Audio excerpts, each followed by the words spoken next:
प्रभु के नाम से मुख पवित्र हो जाता है, उसके नाम से शुद्ध चरित्र हो जाता है। उसका नाम जप जप के सब दुख तितर हो जाते हैं, यानी दूर हो जाते हैं। और प्रभु के नाम जपने की बदौलत वैरी भी मित्र हो जाते हैं। वाहिगुरु जी का खालसा, वाहिगुरु जी की फतेह। गुरु नानक पातशाह की पावन बाणी जपजी साहिब, जिसकी विचार व्याख्या करने का एक छोटा सा प्रयास जारी था। आज जपजी साहिब जी की अंतिम पौड़ी 38वीं पौड़ी की और श्लोक की अपन विचार करने का वही एक तुच्छ सा प्रयास करेंगे। शुरू से ही अपन विचार कर रहे हैं, संपूर्ण श्री गुरु ग्रंथ साहिब जी का ये थीम है जपजी साहिब जी की पावन बाणी। इसके बहुत गहन अर्थ हैं। इस पावन बाणी को पढ़कर सुनकर, क्योंकि गुरु पातशाह ने स्पष्ट लिखा है, गाविए सुनिए मन रखिए भाव, दुख पर हर सुख घर ले जाए। श्रवण का महत्व बताया है, गायन का महत्व बताया है, फिर मनन की अवस्था जिसको कोई बयान ही नहीं कर सकता। फिर 5 खंडों का जिक्र आया है। अनेक जो सामाजिक कुरीतियां हैं या हमारे कुछ भ्रम हैं, उन सब को कैसे दूर किया जा सकता है, अनेक पौड़ियों में ये भी समझाया है। अंतिम पौड़ी जो है उसमें बहुत ही गहन तथ्य जो छिपा है, आज उस पर विचार करते हैं। 38वीं पौड़ी में गुरु पातशाह प्रमाण करते हैं, जत पहारा धीरज सुनियार, एहरन मत वेद हथियार, भव खला अगन तपताओ, भांडा भाव अमृत टिटाल, कड़िए शब्द सच्ची टकसाल, जिनको नदर करम तिनकार, नानक नदरी नदर निहाल। जिनको नदर करम तिनकार, नानक नदरी नदर निहाल। उस पार ब्रह्म परमेश्वर की रहमतें 8 पहर बरस रही हैं। जब उस रहमत के सागर की कृपा से, गुरु कृपा से उस रहमतों के हम पात्र बन जाते हैं। एक साधना है। गुरु दर्शाए मार्ग पर जब चलते हैं तो ये अवस्था प्राप्त होती है। जपजी साहिब की 38वीं अर्थात अंतिम पौड़ी में गुरु नानक पातशाह ने स्वर्ण अर्थात सोने की घाड़त का, सोने को किस तरह से घड़ा जाता है, कैसे उसके आभूषण बनते हैं, कैसे उससे आभूषण बनते हैं अलग अलग तरह के, उसका दृष्टांत देकर शब्द को घड़ने की तरकीब बताई है। एक युक्ति बताई है कि शब्द को कैसे घड़ना है। टकसाल, जहाँ पर रुपए पैसे आदि सरकारी सिक्के घड़े जाते हैं, गुरु नानक पातशाह घड़ने अर्थात निर्माण करने की विधि बताते हुए उपदेश देते हैं कि किस तरह इंद्रियों को वश में करके सद आचरण की भट्ठी में अर्थात सुनार की दुकान बनाओ। या यूं कहें कि शब्द का निर्माण अर्थात शब्द के स्वरूप की प्राप्ति का उपदेश हृदय में दृढ़ करने हेतु धैर्य यानी संतोष का सुनार तथा जत अर्थात इंद्रियों को विषय विकारों से रोकना सुनार की भट्टी बनाओ। किस तरह से विषय विकारों से निजात पानी है और किस प्रकार जैसे संतोष के धारणी बनना है, जो उस परिपूर्ण परमात्मा ने बख्शा है, दिया है, उसमें सब्र और संतोष रखना और उस परमात्मा का शुक्राना करना। प्रिंसिपल तेजा सिंह जी ने महान कोश के आधार पर शब्द का अर्थ आचरण किया है। उन्होंने इस पंक्ति का अर्थ इस प्रकार किया है, इस तरह से सच्ची टकसाल का शब्द घड़ा जाता है अर्थात एक सच्चा टकसाली आचरण बनता है। शब्द का अर्थ जिंदगी का रास्ता है या जीवन की युक्ति है। आगे गुरु पातशाह फरमान करते हैं कि अपनी बुद्धि को एहरन बनाओ, एहरन मत वेद हथियार। एहरन वो एक जो सुनार को आपने कभी आभूषण बनाते हुए देखा हो, तो एक भट्टी और एक एहरन एक लोहे की एक बनी हुई एक ऐसी मजबूत जिस पर हथौड़े की जितनी भी चोटें पड़ें लेकिन वो टस से मस नहीं होती है। गुरु पातशाह इसी तरह का जीवन बनाने की, इस तरह की घाड़त बनाने की एक तरकीब बताते हैं कि अपनी बुद्धि को अहरन अर्थात जिसमें सोने चांदी आदि घड़े जाते हैं, ज्ञान रूपी हथौड़ा, धर्म ग्रंथों के ज्ञान का हथौड़ा, कि ये वेद ग्रंथ धर्म ग्रंथ हमें क्या कहते हैं, इसमें क्या शिक्षा दी गई है। बुद्धि को अहरन की तरह अडोल रखो, अर्थात बुरे कर्मों में उसे गलतान मत होने दो। जब वे बुरे कर्मों की ओर अग्रसर होने लगे तो उस पर ज्ञान रूपी हथौड़े से चोट करो और बार बार करो। जितनी बार ये मन भटकना शुरू करे यानी अपने मार्ग से विचलित हो, तब उसे ज्ञान के हथौड़े से उस पर चोट करो और बार बार करो जब तक वो स्थिर नहीं हो जाता। गुरबाणी में सोने की जो घाड़त है, सोने की जो बनावट है, उसका प्रमाण देकर शब्द की घाड़त की जो है विधि जो है, तरकीब जो है, युक्ति जो है वो बताई गई है।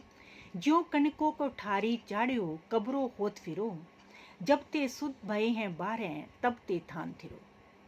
यानी सोने को जब तपाया जाता है, वो धोकनी से हवा दी जाती है और फिर तेज आंच की जाती है और फिर उसमें जो सोने में गहने में जितनी भी खोट होती है, मिलावट होती है, तब तक वो उछलता रहता है और जब केवल शुद्ध सोना बच जाता है तो वो स्थिर हो जाता है।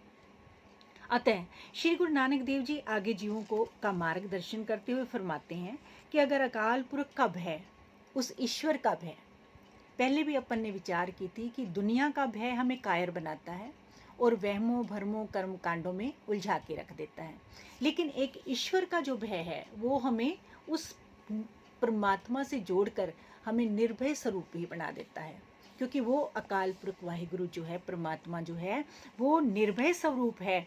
इसलिए उसके भय में अगर रहते हैं तो हम भी निर्भय स्वरूप हो जाते हैं। फिर हमें केवल लोकाचार की चिंता नहीं रहेगी कि परमात्मा जिसने हमें ये बेशकीमती श्वासों की पूंजी देकर किसी विशेष मंतव्य के लिए, मनोरथ के लिए इस जगत में भेजा है, वो हमने कितना सवारा है, ये विचार रहेगी। तो गुरु पातशाह समझाना करते हैं कि जीवों का मार्गदर्शन करते हुए प्रमाण करते हैं, अगर अकाल पुरख का भय धोकनी जिससे सुनार फूंक मारकर भट्टी के अंगारों को और प्रज्वलित करता है, और तेज करता है, आंच को और तीव्र करता है, वाहिगुरु के नाम का रूपी अग्नि को जलाओ, वाहिगुरु के नाम रूपी अग्नि को जलाओ तथा प्रेम रूपी बर्तन बनाकर उसमें अमृत रूपी नाम को ढालो, क्योंकि ऐसी ही सच्ची टकसाल में गुरु का शब्द जो है वो घड़ा जा सकता है। अर्थात इस तरह का नाम का सिक्का जिस जीव के पास उस दरगाह में, अर्थात सचखंड, जिसकी अपन ने पिछली पौड़ी में विचार की, सचखंड में होगा, उसे कोई वहां जाने से रोक नहीं सकता। अतः वह बिना किसी रुकावट के उस मालिक की दरगाह में जा सकेगा। यहाँ खोटे सिक्के भी चलते हैं, लेकिन उस परमात्मा की दरगाह में कोई खोटा सिक्का नहीं चलेगा। फिर किस तरह की घाड़त लेकर हमने जाना है, किस तरह का सिक्का बना के जाना है जो उस दरगाह में हमें कोई बेरोक टोक के हम उसमें प्रवेश पा सकें। इस तरह की सच्ची टकसाल की कार सेवा उन्हें प्राप्त होती है जिन पर उस रहमतों के सागर की कृपा दृष्टि होती है। भाव खला अगन तपताओ भांडा भाव अमृत तित ढाल, कैसे उस अमृत रूपी बर्तन में उसको ढालना है। इस तरह की सच्ची टकसाल की कार सेवा उन्हें प्राप्त होती है जिन पर उस रहमतों के सागर की कृपा दृष्टि होती है। श्री गुरु नानक देव जी फरमान करते हैं कि अकाल पुरख की बख्शिश से इस टकसाल में कार्यरत अर्थात कार्य करने वाला मनुष्य निहाल निहाल अर्थात धन्य हो जाता है। इस प्रकार कृतार्थ हुआ मनुष्य आवागमन से मुक्त होकर सदा के लिए उस परम तत्व में विलीन हो जाता है। परवरदिगार की रहमत का सदका जिनका मन एवं बुद्धि उपरोक्त ढंग से घड़ी जाती है, उनकी बनावट इस तरह की बन जाती है, उस ईश्वर का उनका ही मनुष्य जीवन का मकसद जो है वो सफल होता है, संपूर्ण होता है। उस ईश्वर का भेद नहीं पाया जा सकता क्योंकि वह अनंत है। और विशेष बात जैसा कि महान चिंतकों के चिंतनानुसार उस ईश्वर का भेद पाना इंसान का मकसद ही नहीं है। इंसान का मकसद तो केवल उस परम तत्व में अभेद होना है। मन तू ज्योत स्वरूप है, अपना मूल पहचान। हम कहाँ से आए हैं, हमने कहाँ विलीन होना है, हमारे जीवन का असल मनोरथ क्या है, इस चीज़ की समझ आते ही फिर उस तरह का कार्य करते हुए जो क्योंकि गुरु हमें हंस वृत्ति बख्शता है, विवेक बुद्धि बख्शता है, इस तरह का ज्ञान कि जैसे हंस जो है केवल हीरे मोती जो है उस मोती को खाता है और कुछ भी गलत जो पदार्थ है वो अंदर नहीं ले जाता। और जैसे हंस की एक और प्रवृत्ति है बहुत बड़ी कि वो दूध और पानी को भी अलग कर लेता है।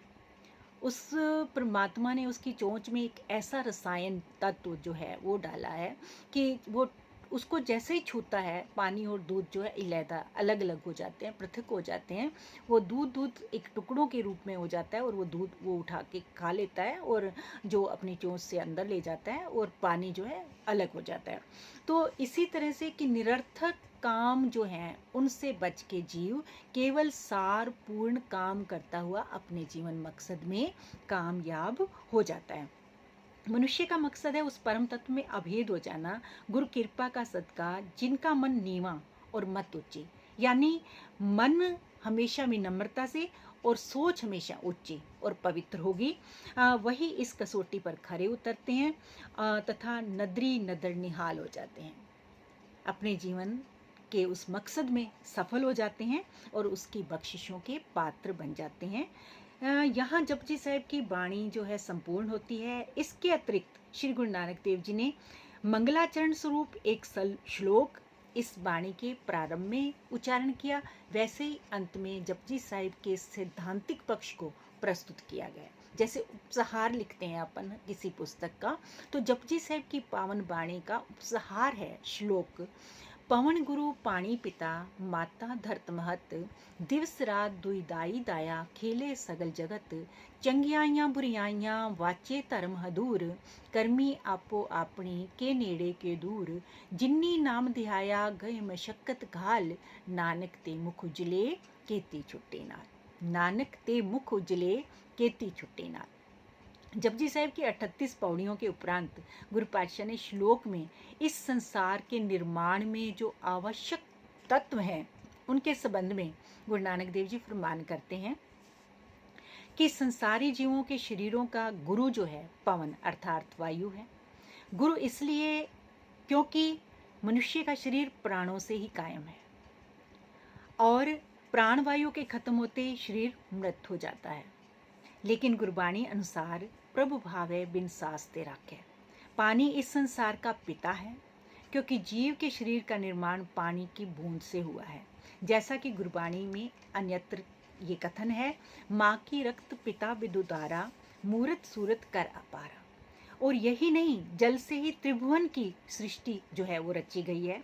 जलते त्रिभुवन साजिया घट घट ज्योत समोई, घट घट में उस परमात्मा की ज्योत जो है समाई हुई है और जल से ही त्रिभुवन की जो है वो रचना हुई है। सारी प्रकृति जो है वो और सारे जीव जंतु जो हैं वो पानी ही उनका जीवन है। गुरुदेव पानी को पिता तथा धरती को जगत की जननी बताते हैं क्योंकि धरती के तो जीव की जननी की भी जननी है। धरती माता का महत्व इसलिए है क्योंकि वे माँ की तरह पालन पोषण करती है। आगे गुरु पातशाह फरमान करते हैं कि दिन और रात, दिवस रात दुई दाई दाया खेले सगल जगत। पहले उन विशेष तत्वों को जो हमारे प्राण तत्व हैं उनका जिक्र किया है और साथ में एक समझाइश दी है कि हमें इन तत्वों की किस तरह कद्र करनी है, जिसके बिना जीवन की कल्पना ही नहीं है। और पानी जो एक संसाधन है, प्राकृतिक संसाधन है, उनका हमने किस तरह से उसका सदुपयोग करना है, वो परमात्मा ने हमें दिए हैं, बख्शे हैं और बिना किसी मोल के दिए हैं। परमात्मा ने बहुत कुछ दिया, ईश्वर ने बहुत कुछ हमने मांग के लिया, और बहुत कुछ हमें जो प्रकृति है, जो हमारे माता पिता हैं, वो हमने मांगे नहीं हैं, वो हमें मिले हैं, उस परमात्मा ने दिए हैं। तो इसलिए उनकी कैसे कदर करनी है। आगे गुरु पातशाह प्रमाण करते हैं कि दिन और रात दोनों खिलौने की तरह हैं। दिवस रात दुई दाई दाया खेले सगा जगत, जिसमें सारा संसार खेल रहा है। कहने से अभिप्राय, संसारी जीव रात्रि को सोकर तथा दिन दुनियावी कार विहार में मस्त होकर मनुष्य जीवन का असली मकसद ही भुला बैठता है। और जब जीवन का असली मकसद ही याद नहीं होगा तो हमें इन श्वासों की कोई कीमत भी नहीं पता होगी। और ये मानव जीवन जिसको 84 लाख योनियों में सरदारी मिली है, तो उसकी हमने क्या कीमत आकी है, हमने उससे क्या सवारा है। हमारे जीने का मकसद केवल यही तो नहीं था कि खाया पिया सोया और हो गया। तो गुरबाणी कहती है, बार बार ताकीद करती है, खाना पीना सोना हंसना, ये मतलब ये चीज़ें तो हमें याद रही, और रोना हंसना ये सब याद रहा, लेकिन हमें विसर गया है मरना। हमें मौत याद नहीं रही, इसलिए हमें परमात्मा भी याद नहीं रहा। तो क्या कि दिन और रात में, क्योंकि दिन और रात में किस तरह से कितनी ज़िंदगी हमारी व्यतीत हो जाती है। ये खाना पीना और सोना ही तो हमारा मकसद नहीं था, लेकिन जीवों द्वारा किए गए प्रत्येक कर्म का लेखा जोखा होता है। दुनियावी जीव जो है वो रात्रि सोकर और दिन खा पी कर और कार विहार में लगे हुए इस तरह से जो है बर्बाद कर लेते हैं, ख़त्म कर लेते हैं। और ये श्वासों की इतनी बेशकीमती पूंजी केवल इसी मकसद के लिए तो नहीं मिली थी, लेकिन जीवों द्वारा किए गए प्रत्येक कर्म का लेखा जोखा होता है। ये जो तथ्य है, ये जो सच्चाई, अटल सच्चाई है, इसको जो अपनी स्मृति मंडल में टिका के रखते हैं। जैसे कि गुरु पातशाह ने जपजी साहब में पहले भी ताकीद किया है, पुण्य पापी आखर नाई कर कर करना लिख ले जाओ आपे भी जापे ही गाओ, कि पुण्य और पाप कर्म केवल कहने मात्र के लिए नहीं बने हैं। कर कर के बार बार इनको रिपीट करते हुए संस्कार रूप में, फिर स्वभाव में रूपांतरित करके इसको अपने साथ लेके जाओगे, संस्कार रूप में ये साथ जाएंगे। इसलिए और उस परमात्मा ने इनका हिसाब किताब करना है, लेखा जोखा होना है।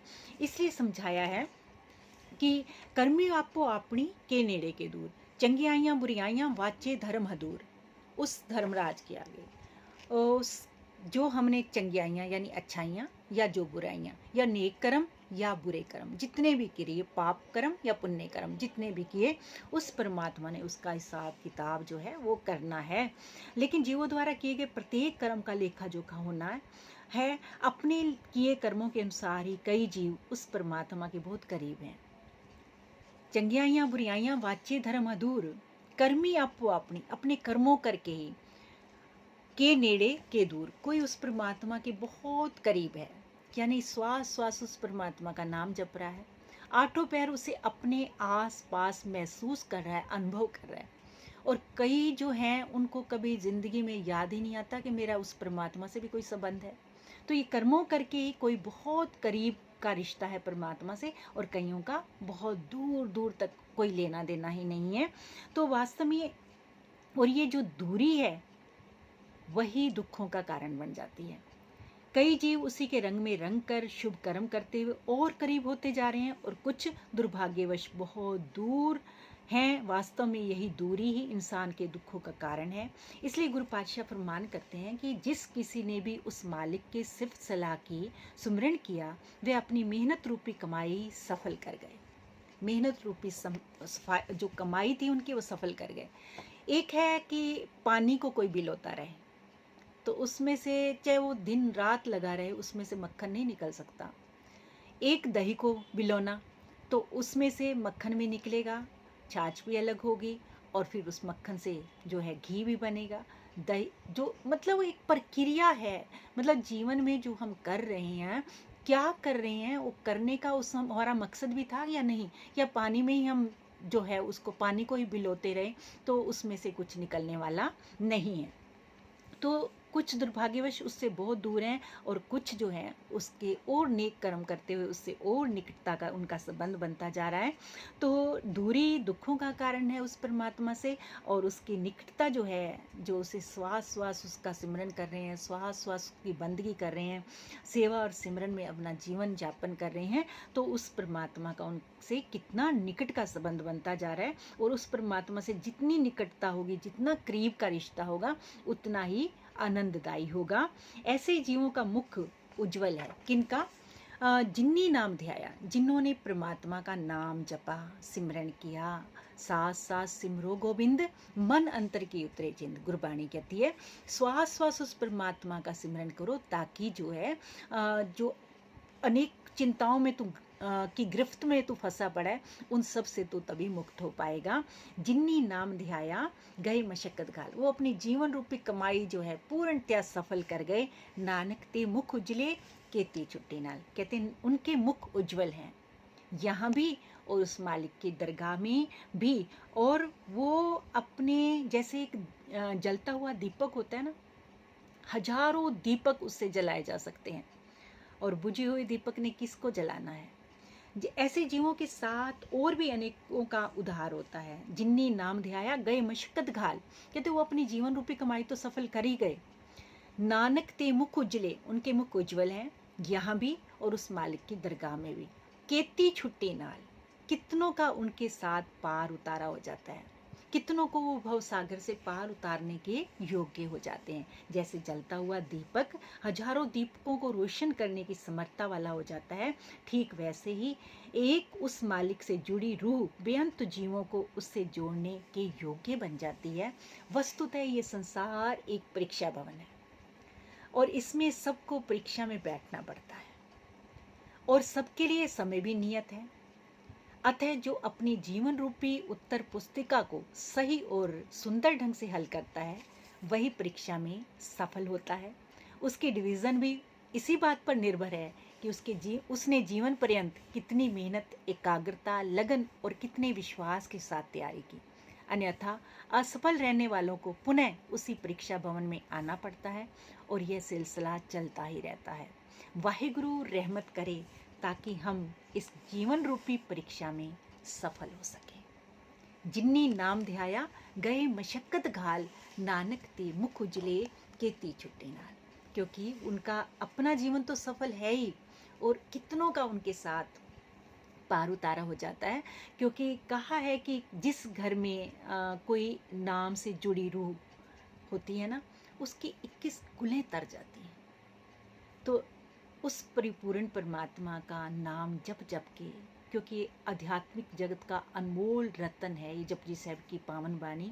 ये आध्यात्मिक अनुभूतियों का निचोड़ है। अत्यंत सहज भाषा में अतीव प्रभावशाली ढंग से ज्ञान को सुलभ बनाने वाले ग्रंथों में यह बहुत ऊंचे स्थान का जो है अधिकारी है।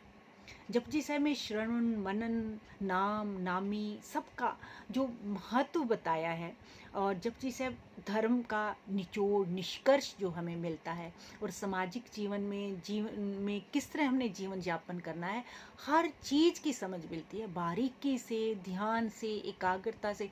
जब हम इसको पढ़ते हैं, सुनते हैं, विचारते हैं और इसके अनुसार जीवन बनाने का जो हम एक प्रयास करें, तो हमारा जो जीवन है वो सफल हो सकता है। क्योंकि उस परमात्मा की रहमतें आठों पहर बरसती हैं। ये बर्तन ही मनमुखता के कारण उल्टा पड़ा हो तो उसमें एक बूंद भी नहीं समा सकती। अगर गुरु कृपा से हम सही दिशा में चलेंगे और इस पावन वाणी पर विचार करेंगे, ये रत्नों का अथाह सागर है। इस पावन वाणी के अनुसार जीवन बनाने के लिए उस परवरदिगार के चरणों में अरदास करेंगे, जिस गुरु नानक पातशाह ने रहमत करके कलयुगी जीवों के उद्धार के लिए इतनी महान यात्राएं की, इतनी पावन वाणी रची। तभी तो पंचम पातशाह ने कहा है कि मैं मूरख की केतक बात है, कोट पराधी तरियारे, गुरु नानक जिन सुण्या पेख्या से फिर गर्भास ना परियारे। जिन्होंने गुरु नानक पातशाह के प्रत्यक्ष दर्शन किए हैं या जो गुरबाणी में से कर रहे हैं, वो फिर गर्भ जोनियों में नहीं आते। तो उस परमात्मा, उस निराकार, उस परमात्मा में ही वो विलीन हो जाते हैं। तो जीवन मकसद सफल हो जाता है। केवल अपना ही नहीं, कितनों का वो सफल बना जाते हैं। गुरु कृपा करे, रहमत करे, इस पावन वाणी आशय अनुसार हमारा जीवन बने, जिसकी बदौलत ये लोग सुखिए पर लोग सुहेले, नानक हर प्रभु आप पे मिले की अवस्था बन सके। आज इस पावन वाणी की संपूर्णता हुई। आप प्यार से श्रवण कर रहे हो। फिर और किसी पावन वाणी के साथ फिर विचार जो विमर्श करने का एक छोटा सा प्रयास जारी रहेगा। गुरु साहिब आप कृपा करवा के जो भी रहमत करवा के, क्योंकि उस परमात्मा का कोई भेद नहीं, इस पावन वाणी का भी कोई असल हम उसकी गहराई तक तो नहीं पहुंच सकते हैं, ये रत्नों का अथाह सागर है। पर जितनी जितनी उस मालिक ने समझ बख्शी, जो जितनी कृपा की, जिसके मुख से जो बुलवा लिया वो वाहिगुरु उसने उतना ही बोला, उतना ही कह के चला गया। वाहिगुरु फिर कृपा करेंगे, रहमत करेंगे और फिर किसी पावन वाणी के साथ फिर विचार व्याख्या प्रारंभ करके इसी तरह से ये सिलसिला चलता रहेगा। आपका प्यार बना रहे, उस वाहिगुरु की आशीष, कृपा, सतगुरु की रहमत बनी रहे तो सब कुछ मुमकिन है। नहीं तो हम क्या करने योग है। उस वाहिगुरु की रहमत होए तो वो गूंगों से भी बुलवा लेता है, बहरों को भी सुना देता है। उसके अंदर उसकी कृपा दृष्टि हो जाए तो पिंगले भी जो है पर्वत पार कर जाते हैं। तो उसी की रहमत से ये प्रयास प्रारंभ हुआ था और उसी की रहमत से ये आज संपूर्ण हुआ है। फिर अगली किसी वाणी के साथ, तब तक के लिए आज्ञा। और सबके लिए उस वाहिगुरु के चरणों में अरदास बेनती, वो अपनी कृपा दृष्टि सब पर बनाए रखे और हमें ये पावन वाणी का कवच पहनाए रखे, ताकि हम किसी भी तरह के वहमों भरमों में न भटक के एक ईश्वर पर विश्वास रखते हुए अपने इस अमूल्य जीवन को, बेशकीमती जीवन को जो है सफल कर सके। वाहिगुरु जी का खालसा, वाहिगुरु जी की फतेह।